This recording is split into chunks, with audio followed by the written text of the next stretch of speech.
Elvar, landsliðsgluggi, nóvemberglugginn, mikilvægur gluggi fyrir íslenska liðið.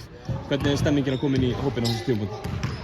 Það er bara gaman sko, gott að eins og fá að brjóta upp tímabili, að fá að vera í Þýskalandi og koma sér hingað og fá svona aðeins öðruvísi körfubolta en samt eftir að læra á saman tíma. Þannig að ég er bara mjög spenntur.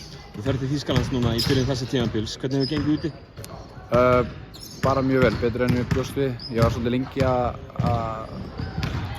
aðlagast hlutum. Við erum að spila allt annað körfubolta en við gerum í Breiðablik. En ég er kominn á gott ról og búinn að finna mitt hlutverk. Þannig að allt gengur bara vel sko. Talandi hlutverk, þú ert að koma inn sem nýliði bara þessu ári inn í þetta sterka íslenska landslið. Hvert er hlutverki í þessum hópi? Það er góð spurning. Ég ætla bara að reyna mitt besta og sjá hvað ég stend með bestu sko. Hvernig metur möguleikana hjá Íslandi eins og á móti Georgíu núna á föstudag? Bara mjög vel. Ég er mjög bjartsýnn og held að við getum tekið bæði þessi lið sem við erum framöndan sko.